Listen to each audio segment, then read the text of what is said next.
Emma Rodriguez tucked a loose strand of dark hair behind her ear as she walked through the curved hallways of Titan Base 7. The artificial gravity felt strange under her boots, lighter than Earth's pull, but heavier than the moon's embrace. Other cadets moved past her in small groups, their alien forms creating a rainbow of colors and shapes that still amazed her after 2 weeks at the academy. She had dreamed of this moment since childhood, when her father showed her the first images of alien life forms discovered beyond their solar system. Now she was here, the only human among 300 cadets from 47 different worlds, all training to become part of the Galactic Defense Corps. The xenobiology classroom buzzed with nervous energy as Emma found her assigned seat near the back. Around her, cadets whispered in languages that sounded like music, static, and ocean waves.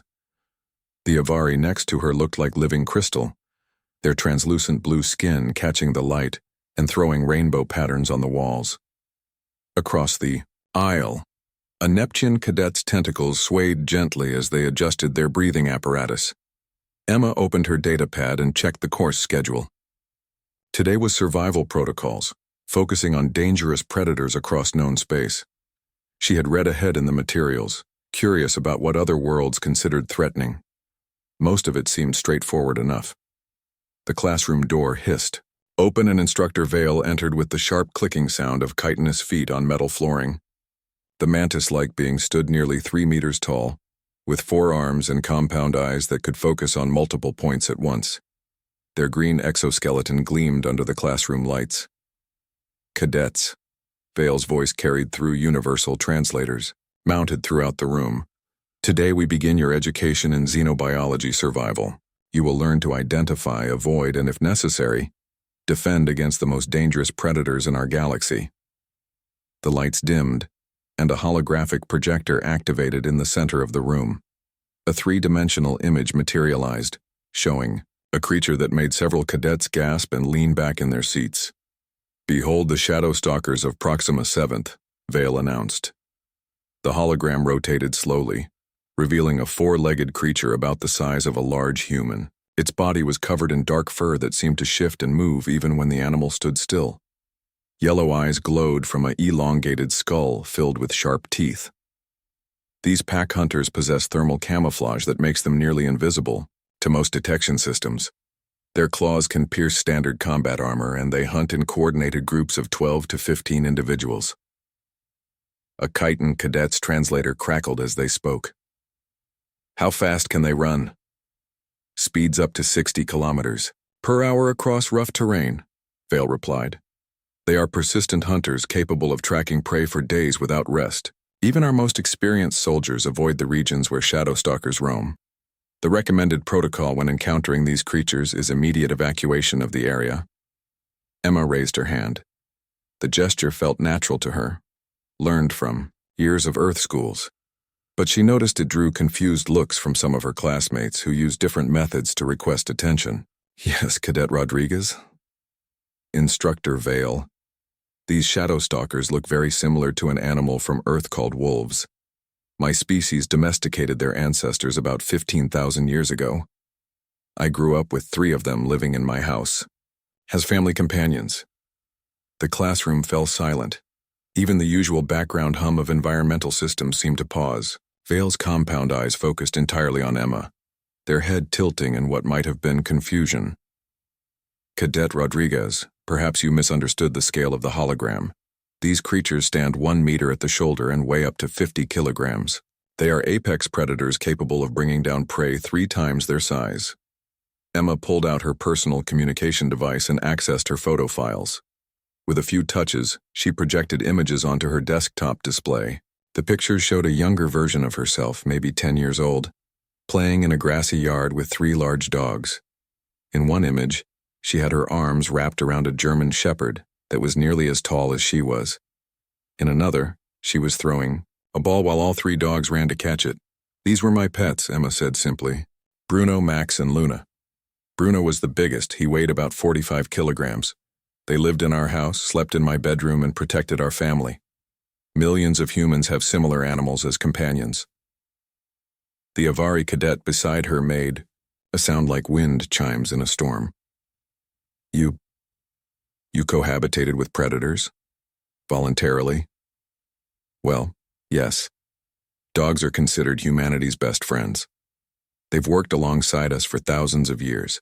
They help our police track criminals, assist our military in combat zones, guide humans who cannot see, and provide emotional support. Children often grow up with dogs as playmates and protectors. Vale's mandibles clicked rapidly, a sign of agitation that Emma had learned to recognize. Cadet, are you claiming that humans domesticated apex predators for companionship? Not just companionship, Emma continued, warming to the subject. Dogs work with us.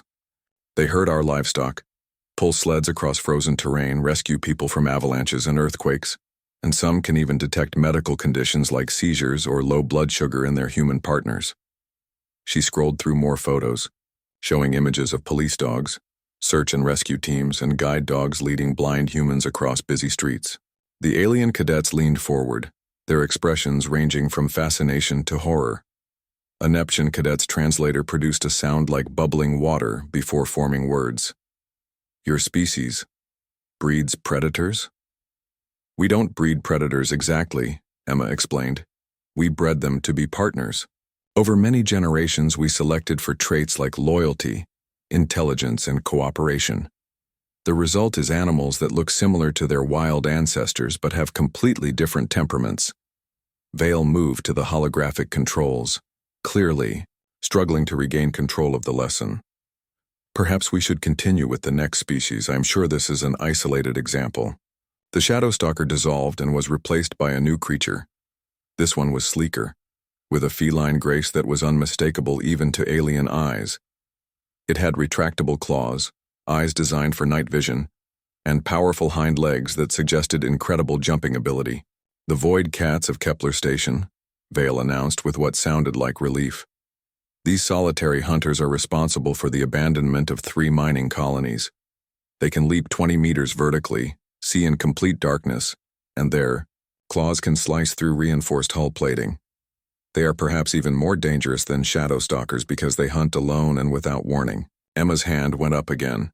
Around her, she could feel the attention of every cadet in the room focusing on her like a spotlight. Yes, Cadet Rodriguez. Vale's voice carried a note of resignation. Those look exactly like cats from Earth. We domesticated them about 9,000 years ago. I had 2 house cats growing up, Whiskers and Mittens. They used to sleep on my bed and purr when I petted them. The silence that followed was so complete that Emma could hear the air recycling systems throughout. The base. The mess hall buzzed with unusual energy during lunch break. Emma sat alone at a corner table, picking at her synthesized protein, while alien cadets whispered and stared from across the room. Word of her morning revelation had spread quickly, through the Academy's gossip networks, translated into dozens of languages and growing more dramatic with each retelling. She had wanted to eat with her study group, but the Avari cadet who usually saved her a seat had avoided eye contact, and the Neptune who helped her with stellar navigation had suddenly remembered urgent homework. Only a few brave souls had approached her table, asking careful questions about Earth animals before hurrying away with expressions of barely controlled fear. Emma sighed and returned to her datapad, reviewing notes for the afternoon session. The xenobiology course continued with advanced predator studies, and she suspected her presence might complicate things further. She had tried to message her father back on Earth, but the quantum communication array was reserved for official Academy business. Instead, she had recorded a brief video message to send on the next supply transport, trying to explain why her classmates found her childhood pets so disturbing. The lunch chime sounded and cadets began filing toward their afternoon classes. Emma gathered her materials and joined the stream of beings moving through the corridors. This time she noticed how the crowd seemed to part around her, creating a small bubble of space that followed her through the halls. Back in the xenobiology classroom, Instructor Vale had rearranged the seating. Emma found herself moved to the front row, directly under Vale's compound gaze. The mantis-like instructor's posture suggested barely controlled tension, like a coiled spring ready to release.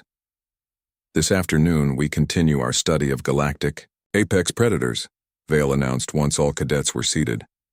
I trust everyone has reviewed the assigned materials on defensive protocols and emergency procedures. The holographic projector hummed to life again, displaying the same void cat from the morning session. Vale gestured with one of their 4 arms, highlighting specific features of the creature. As we discussed, void cats are solitary hunters with extraordinary physical capabilities. Notice the retractable claw structure, evolved for both climbing and combat.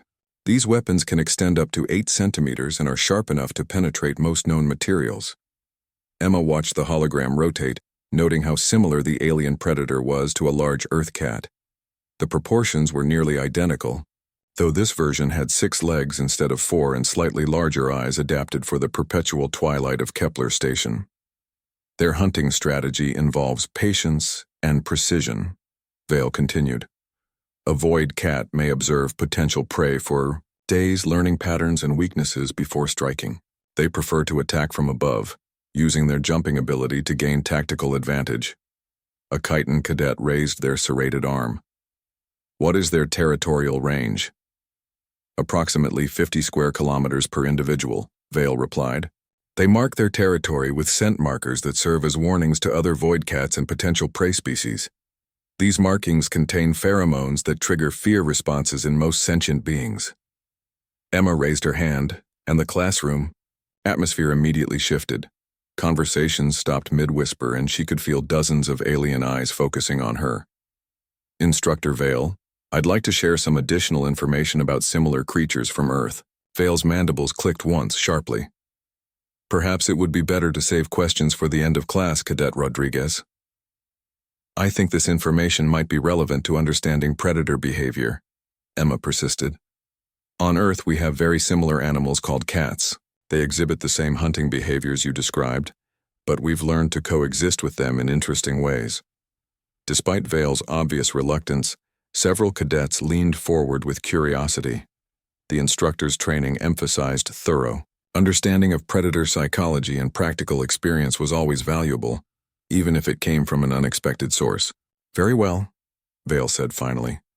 Please proceed, but briefly. Emma activated her personal display again, showing images of common house cats. The pictures included a tabby cat sleeping in a sunny window, a black cat playing with a feather toy, and an orange kitten curled up in a human child's lap. These are typical house cats on Earth, she began. They're descendants of wild cats that chose to live near human settlements about 9,000 years ago. They weren't exactly domesticated like dogs. They more or less domesticated themselves. She scrolled to a video of her childhood cat, Whiskers, a gray tabby who had lived to the remarkable age of 19 years. In the video, Whiskers was demonstrating the behavior that had earned him his name. His whiskers twitched constantly as he investigated a cardboard box. House cats retain most of their predatory instincts, Emma continued. They hunt small animals, mark territory, and maintain the same behavioral patterns as their wild relatives. But they've adapted to share space with humans. In return, we provide food, shelter, and medical care. A Neptian Cadets translator crackled. You allow predators to mark territory inside your dwellings? Well, yes and no, Emma laughed. We provide special areas for them to mark safely, and we've learned to understand their communication methods. When a cat rubs against your leg, they're marking you as part of their social group. It's actually a sign of affection. She showed another video, this one of Mittens, a black and white cat who had perfected the art of demanding attention. In the recording, Mittens wove between human legs, purring loudly while bumping his head against their hands. The purring sound they make is a form of communication, Emma explained. It can indicate contentment, but also serves as a self-soothing mechanism when they're injured or stressed. Some research suggests the frequency of purring may actually promote healing in both cats and humans. Vale's compound eyes tracked the images with what might have been fascination or horror. Cadet Rodriguez, are you stating that your species intentionally maintains predators in close proximity for emotional benefits? Absolutely. Cats provide companionship, stress relief, and practical benefits like controlling rodent populations. Many humans consider their cats to be family members. They sleep in our beds, eat specially prepared food, and receive regular medical care from veterinarians. Emma pulled up a photo of her family's veterinary clinic visits, showing Mittens getting vaccinated while she held him steady. The alien cadet studied the image intently, trying to understand how a human could physically restrain a predator for medical procedures. On Earth, we have an entire industry devoted to cat care, she continued. We manufacture toys designed to stimulate their hunting instincts safely, create furniture for them to climb and scratch, and produce specialized foods for different life stages and health conditions. A young Avari cadet asked hesitantly, "But surely these domesticated predators sometimes attack humans?" "Rarely," Emma replied honestly. "Cat attacks on humans are usually defensive responses to perceived threats or redirected hunting behavior. We teach children how to interact safely with cats, and most injuries are minor scratches from play that got too rough." She showed a final video of herself at age 7, gently brushing whiskers while he sat contentedly on her lap. The cat's eyes were half closed with pleasure, and his purring was audible even through the recording device. "The key is understanding their body language and respecting their boundaries," Emma concluded. "Cats communicate clearly when they want space, and humans who pay attention can avoid most conflicts." Vale stood motionless for several moments, processing this information. Finally, their voice came through the translators with carefully controlled tone. "Thank you for that perspective, Cadet Rodriguez. Now let us proceed to our final predator, species for today." The void cat hologram dissolved, replaced by something that made every alien cadet in the room recoil instinctively. Even Emma felt her breath catch at the sight of the new creature, though for entirely different reasons than her classmates. The evening shift change alarm echoed through Titan Base 7 as Emma walked to the observatory deck. She needed time to think after the day's revelations, and the view of Saturn's rings usually helped clear her mind. The afternoon xenobiology session had ended abruptly after her latest comments about Earth animals, and Instructor Vale had dismissed the class with what sounded like barely controlled panic. Other cadets had avoided her entirely during dinner, whispering in clusters that fell silent whenever she approached. The isolation stung more than she wanted to admit. She had worked so hard to earn her place at the academy, only to discover that her normal childhood experiences apparently marked her as some kind of dangerous anomaly. The observatory was empty, except for automated monitoring equipment and the soft hum of life support systems. Through the reinforced transparent aluminum, Saturn hung like a giant jewel against the star field, its rings casting complex shadows on the smaller moons.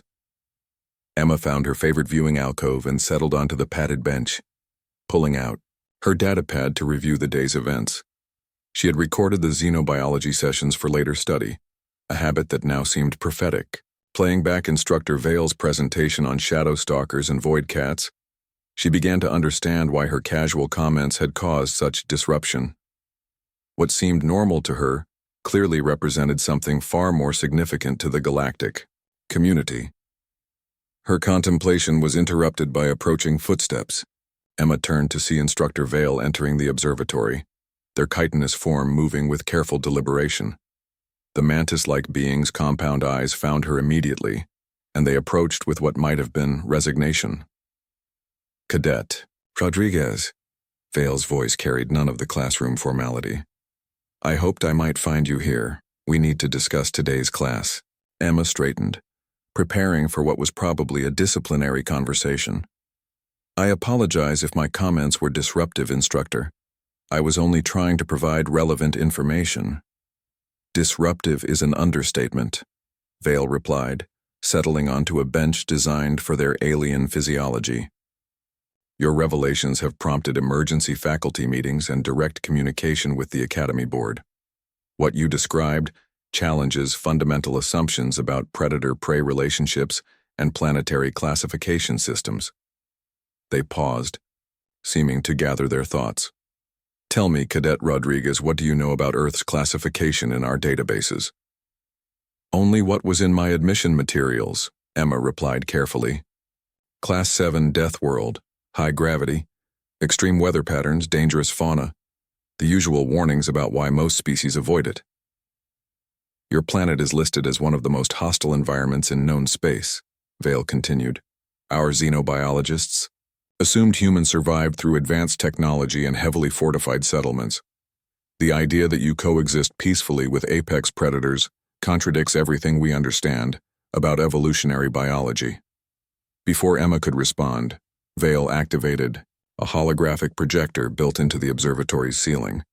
The familiar three-dimensional display materialized between them, but this time it showed something that made Emma smile with recognition and her instructor visibly tremble.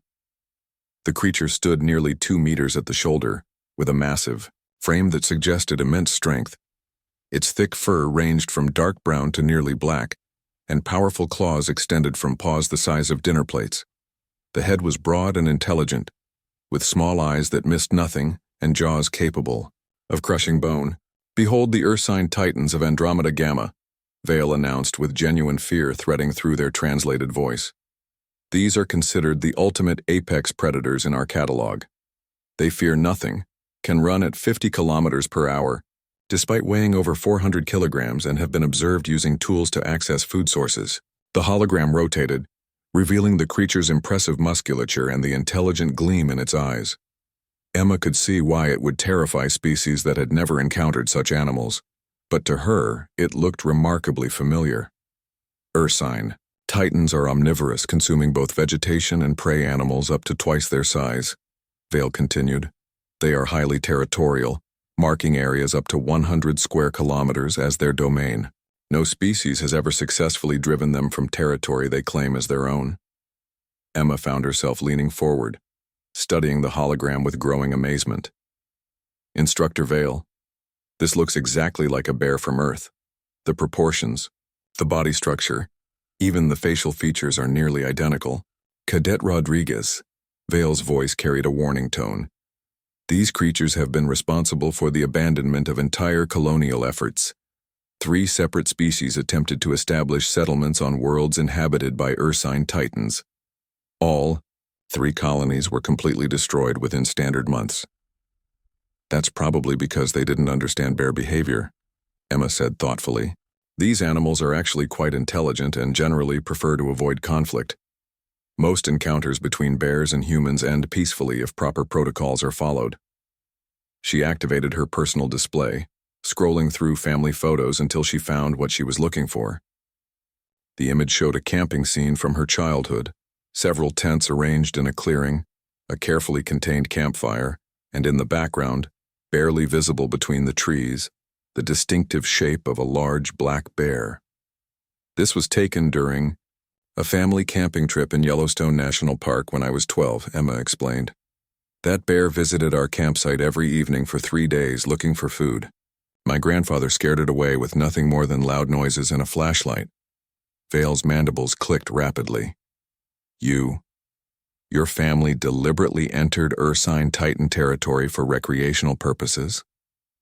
"Millions of humans do it every year," Emma replied matter-of-factly. "We call it camping or hiking.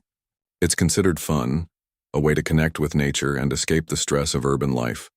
Park services provide education about bear safety, and serious incidents are quite rare."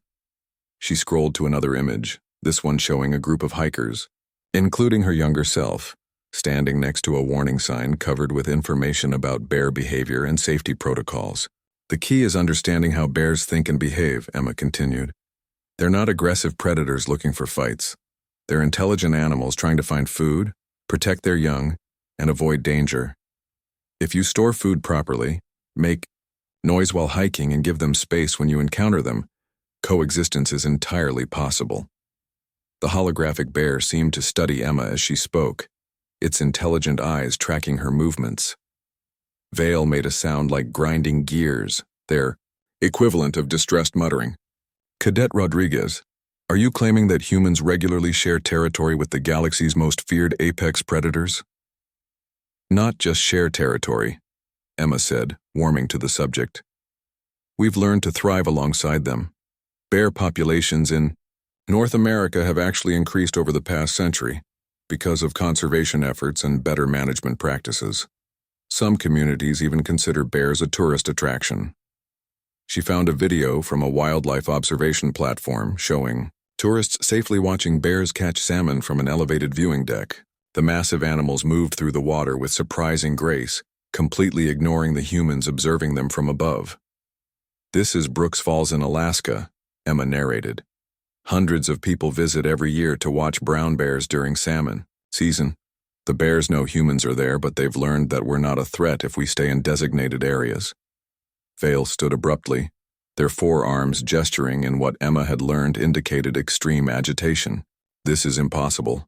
Your species cannot have developed alongside creatures capable of destroying battle mechs." "We didn't develop alongside them exactly," Emma corrected. "We learned to coexist through understanding, respect, and proper management.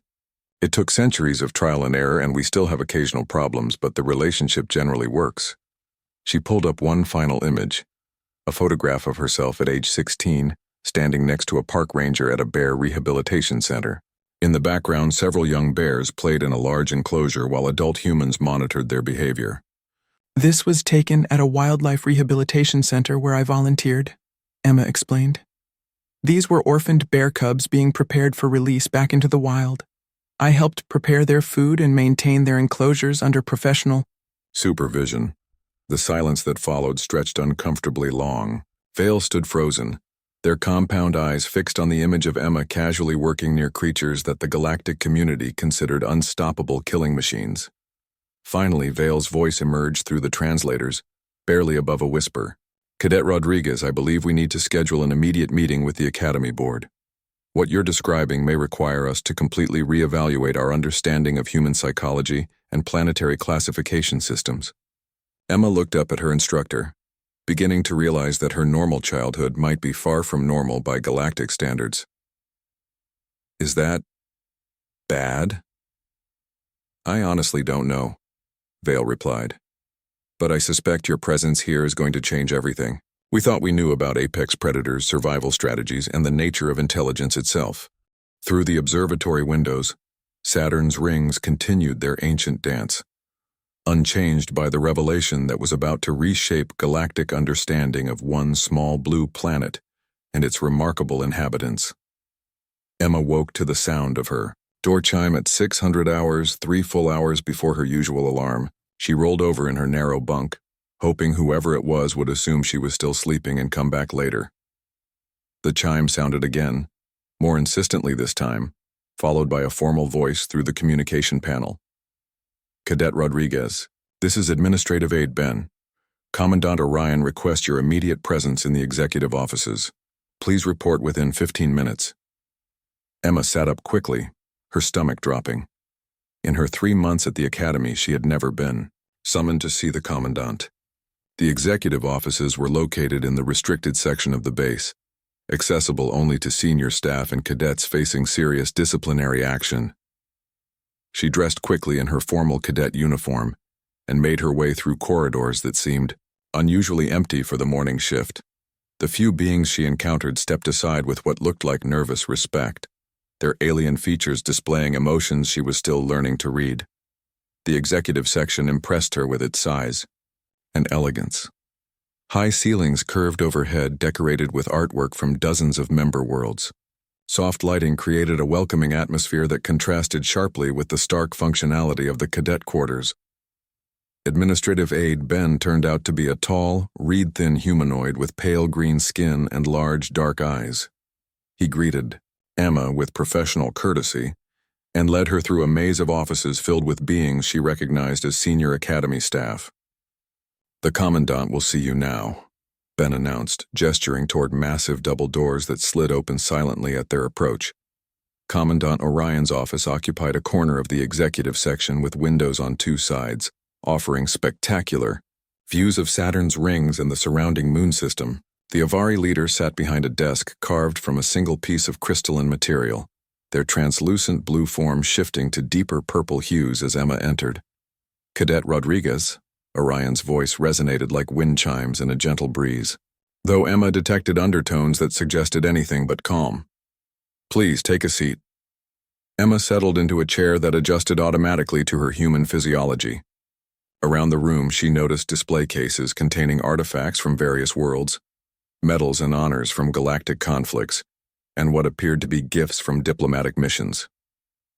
"I trust you understand why you've been summoned," Orion began, Their form continuing to shift between blue and purple in patterns Emma had learned indicated serious concern.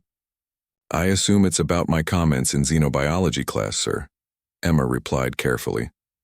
"Your comments have created significant disruption throughout the academy," Orion continued.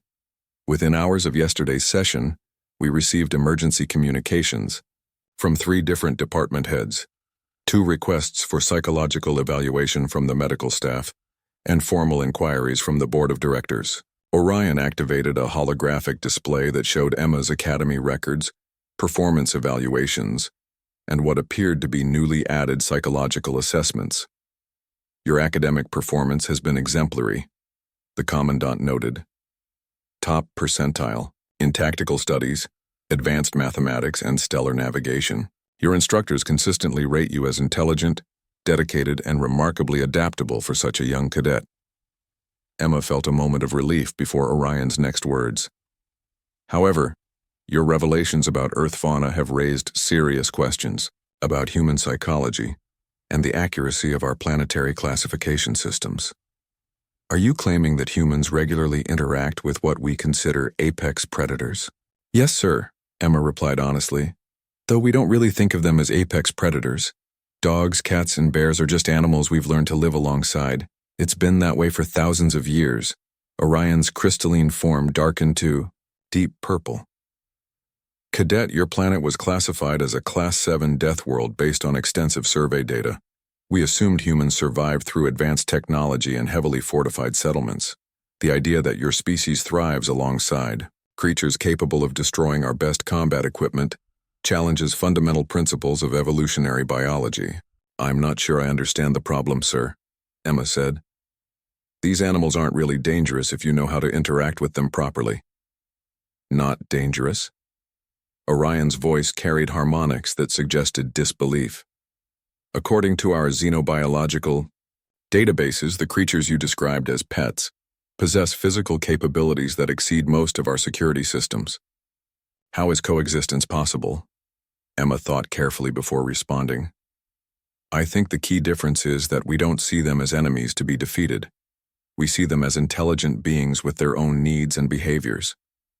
Once you understand what motivates them, cooperation becomes possible." She activated her personal display, showing images of working dogs alongside human police officers, cats living peacefully in human homes, and families camping safely in bear country. "We've learned their languages in a way," Emma continued. "Dogs communicate through body language, vocalizations, and scent. Cats have complex social signals that tell us when they want attention, food, or space. Bears follow predictable patterns based on seasons, food availability, and territorial needs." Orion leaned forward, their form shifting to curious yellow, tinges mixed with the worried purple. "You're suggesting that successful coexistence depends on understanding rather than dominance." "Exactly," Emma nodded. "The animals benefit too. Dogs receive food, shelter, and medical care in exchange for companionship and work. Cats get safe territory and regular meals while helping control pest populations. Bears are protected in designated areas where they can live natural lives without human interference. But surely there are conflicts," Orion pressed. "Situations where these predators attack humans?" "Sometimes," Emma admitted. "But usually it's because humans violated established boundaries or failed to follow proper protocols. A dog might bite if it feels threatened or is protecting its family. A cat might scratch if handled roughly. Bears become dangerous when they associate humans with food sources or feel their cubs are threatened." She scrolled to images of warning signs, educational materials, and safety equipment used in areas where humans and large animals coexisted. "We've developed extensive education systems to teach proper interaction techniques," Emma explained. "Children learn animal safety in school. Hikers and campers receive training before entering wilderness areas. We have professionals who specialize in animal behavior and management." Orion stood and walked to the window, their crystalline form catching and refracting the light from Saturn's rings. "Cadet Rodriguez, what you're describing suggests a level of interspecies cooperation that our best xenobiologists considered impossible. How did humans develop these relationships?" "Trial and error, mostly," Emma replied. "It took thousands of years and countless generations. We made mistakes, learned from them, and gradually figured out what worked. The animals adapted too. They learned that cooperating with humans provided benefits they couldn't get elsewhere. And your species considers this normal? Completely normal. Most human children grow up assuming that intelligent cooperation between species is natural. We're often surprised to learn that other worlds haven't developed similar relationships with their native fauna. Orion turned back toward Emma, their form now displaying rapid shifts between multiple colors. Cadet, I need to ask you a direct question and I require complete honesty in your response. Of course, sir. Based on what you've revealed about human-animal relationships, how dangerous would you consider the average human to be if they chose to become hostile? Emma paused, suddenly understanding the real reason for this meeting. Her casual comments about domesticated animals had inadvertently revealed something far more significant about human nature. Sir, I'm not qualified to make that kind of assessment, she said carefully. Perhaps not, Orion agreed. But you've demonstrated that humans possess the psychological capacity to form cooperative relationships with creatures that terrify most, galactic species. This suggests levels of adaptability, intelligence, and perhaps confidence that we may have seriously underestimated. The commandant returned to their desk, their forms settling into a steady, deep blue that Emma recognized as indicating serious decision-making. Cadet Rodriguez, effective immediately, you are being transferred from standard cadet training to a special research program. You will work directly with our xenobiological department to help us better understand human-animal relationships and their implications for interspecies diplomacy. Emma felt her heart sink. Does this mean I'm being removed from the Defense Corps training program? On the contrary, Orion replied, their form brightening slightly. You may be more valuable to the Corps than we initially realized. Your unique perspective on interspecies cooperation could revolutionize our approach to first contact protocols and diplomatic relations. I don't understand, sir. Think about it, Cadet. If humans can successfully negotiate peaceful coexistence with apex predators, what does that suggest about your species' potential for diplomatic success with other intelligent beings? Emma sat back in her chair, beginning to understand the broader implications of her innocent comments about childhood pets. What she had always considered normal might actually represent something extraordinary in the galactic community. 6 months after her meeting with Commandant Orion, Emma stood in Training Complex 7 watching a group of terrified alien cadets attempt to approach holographic projections of Earth animals. The irony wasn't lost on her. She had gone from being the isolated human cadet to becoming the Academy's most requested instructor for interspecies cooperation courses. The morning session included 12 cadets from 8 different species, all volunteers for the new Apex Predator Coexistence program that had emerged from her conversations about childhood pets. Today's lesson focused on basic dog interaction, using sophisticated holographic technology that could simulate everything from scent markers to realistic behavioral responses. Remember, Emma called out as a chitin cadet froze 3 meters away. From a holographic golden retriever, the dog can sense your fear through chemical signals. Slow your breathing and try to project calm confidence. The holographic dog wagged its tail and took a step toward the cadet, who immediately backed away with chittering sounds of distress. Emma sighed and paused the simulation. Let me demonstrate, again, she said, walking calmly toward the projection. The holographic dog sensors detected her approach and responded with appropriate behavior, relaxed posture, gentle tail wagging, and curious but non-threatening attention. Emma extended, her hand slowly allowing the projection to simulate sniffing her fingers before gently scratching behind the dog's ears. The hologram responded with realistic contentment behaviors, including the soft panting that indicated happiness in canines. See how it leans into the contact? Emma explained to her students. This is a sign of trust and affection. The dog is accepting me as part of its social group. A young Avari cadet raised their crystalline arm. Instructor Rodriguez, how do you suppress the natural fear response? My entire physiology screams danger when approaching these creatures. That's normal, Emma replied sympathetically. Fear is a survival mechanism. and your instincts are telling you these animals are dangerous. The key is understanding that they're not dangerous to you specifically if you follow proper protocols. She gestured to the holographic dog, which had settled into a relaxed sitting position. This animal weighs about 30 kilograms and could easily overpower most of you in physical combat. But it doesn't want to fight.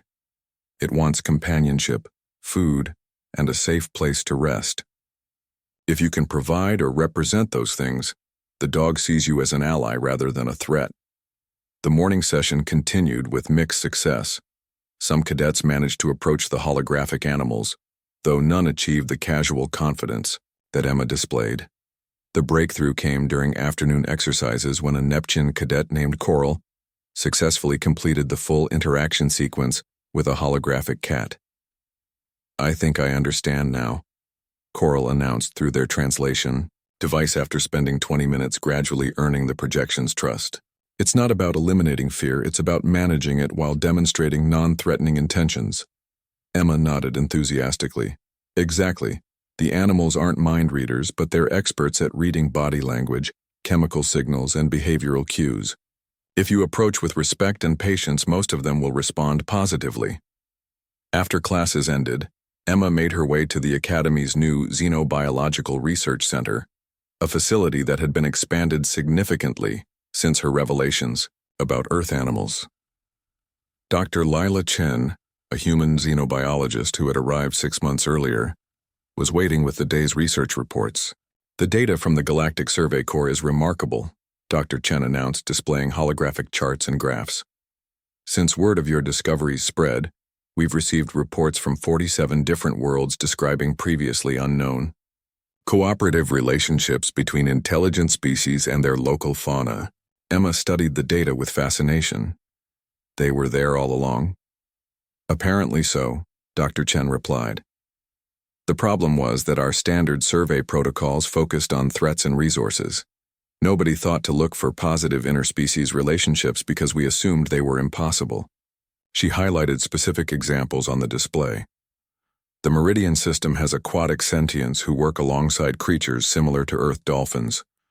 3 worlds in the outer spiral have developed partnerships with flying species that help with aerial transportation and communication. Why didn't we know about this before?" "Because the survey teams were operating under the assumption that apex predators and intelligent species were natural enemies," Dr. Chen explained. "When they found evidence of cooperation, they either dismissed it as aberrant behavior or failed to recognize it entirely." Emma walked to the research center's main window, looking out at the training complexes where alien cadets were slowly learning to overcome their instinctual fears. "So Earth isn't unique?" "Earth is unique in the extent and sophistication of human-animal partnerships," Dr. Chen corrected. "But the capacity for interspecies cooperation appears to be more common than we ever imagined. Your revelations have opened an entirely new field of study." A communication alert chimed through the research center's speakers. "Dr. Chen, Instructor Rodriguez, please report to Communication Array 7 immediately. Priority transmission from Earth." Emma felt her pulse quicken. Since joining the research program, she had maintained regular contact with her family, but priority transmissions usually indicated something significant. The communications array was bustling with activity when they arrived. Technicians monitored quantum transmission equipment, while senior staff reviewed incoming data streams. Commandant Orion stood near the main display, their crystalline form showing the rapid color changes that indicated intense concentration. "Ah, Rodriguez Chen," Orion greeted them. "We've received remarkable news from Earth.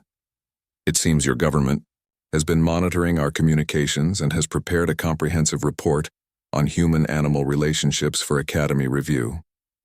The main display activated, showing the familiar blue marble of Earth rotating slowly in space. Emma felt a pang of homesickness looking at her homeworld from the perspective of the outer solar system. The report includes detailed documentation of over 300 species that work cooperatively with humans in various capacities. Orion continued. "Dogs and cats were apparently just the beginning. Your species has developed partnerships with everything from microscopic organisms to massive marine mammals." Images flashed across the display. Horses carrying human riders, falcons hunting alongside human trainers, dolphins working with human researchers, and even bees producing honey in human-managed hives. There's more, Orion added, their form shifting to excited yellow patterns. Earth's government has formally requested Academy approval to establish the first Human-Alien Cooperative Research Institute. They want to share their interspecies management techniques with the galactic community. Emma stared at the display, overwhelmed by the implications. Her casual comments about childhood pets had somehow evolved into a major diplomatic initiative between Earth and the Galactic Defense Corps.